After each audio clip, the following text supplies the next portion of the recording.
basis. Evening, Mikel. A bit of a disappointing result, to say the least. I think you said before the match you wanted the team to play without the handbrake, to take chances, but it looked like they were cautious and not playing with much attacking invention at all. Is that a fair comment? Yeah, I think Liverpool completely deserves to win the game, probably with a bigger margin. They were much better than us in every single department, and we were extremely poor today. So basically, when you don't do any of the basics right against this level of opponent, you don't have even a chance to compete, and that's exactly what happened today. What would you put that down to? Because that's 12 defeats now, isn't it, this season, which is a poor return. Well, it is a poor return. I think every defeat is different. This one hurts deeply because the image that we showed today and the lack of clarity in what we wanted to get out from this game. And we need to apologize to our people, to our fans. And this standard is nowhere near what we want. And I am fully responsible for that. What next? What do you do to make it better? What we do is talk on the pitch. Now to talk on the cameras and to say we're going to do that and try to find excuses and we don't have this players or it's international break. It's not good enough. It's time to talk on Thursday on the pitch. Okay, cheers. Best luck then. Jim Conlon. Mikel, you mentioned the international break, and obviously you have players in the squad coming from all parts of the world. Did you feel going into the game, in the dressing room before the game, that the players were fresh? Because it seemed like they lacked a bit of energy, intensity, and they seemed to run out of steam in that second half.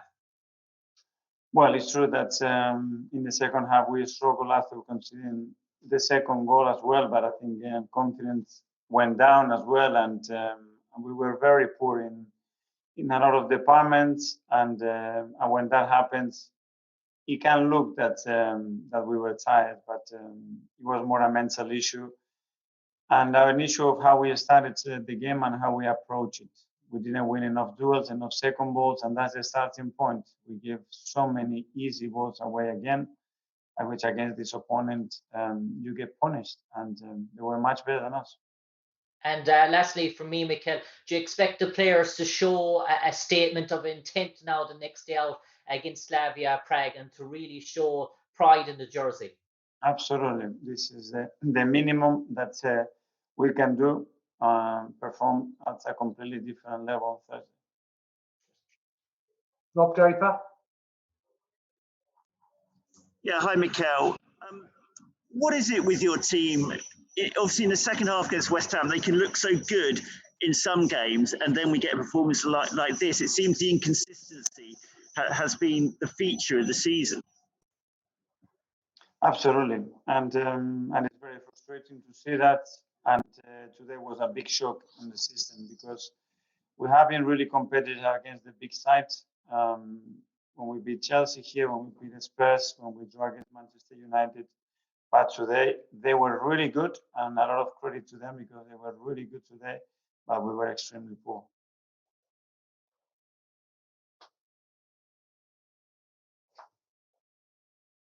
Mark Mann-Bryans. Okay. Would you say over 90 minutes that's the worst performance from your side since you took over? This was your 50th Premier League game in charge. I don't know if it was the worst, but probably one of the worst, and the one that really shocked me and leaves us in a position that we have to apologize for what we've done on that pitch today and throughout the game. We're missing David Luiz, Granit Xhaka, obviously Bukayo Saka, Mary Smith. I don't care who is missing. That's excuses. International is excuses, and I hate excuses. They were much better than us in every single department. They fully deserve to win the match by a bigger margin, in my opinion, and I'm fully responsible for that. And the rest, about one player, two players, three players, is just excuses. Do you expect to have any of those four back for Thursday night? I don't know. Today I cannot answer to that because I don't know. But just finally, Kieran Tierney lived off just before half time. How's he doing? Well, he felt something in his knee and he was in pain. So it looks like he will be injured, but we don't know for how long. Thanks, Mikel. Last couple, James Benge. Hi, Mikel. Sorry to push this, and I know this is not the moment to discuss it, but I'm told that David Luiz may require surgery on his knee. Is that the case? And do you think he'll be able to play again? During the run-in over the next few weeks. We don't know. There are a few possibilities on that, being a little bit more conservative with the treatment or having to go through a surgery.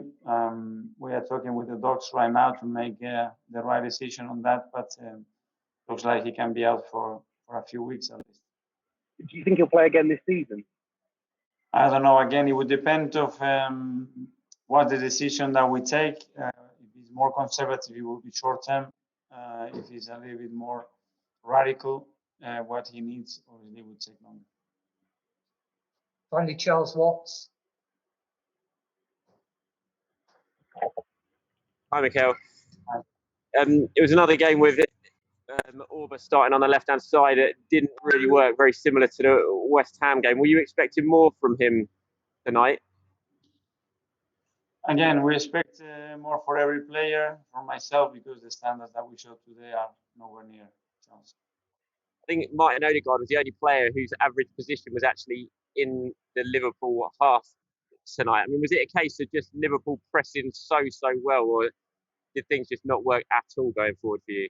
It was a combination of a lot of things. Obviously, credit to them for how they did it, and we were extremely poor at doing what we had to do to avoid that.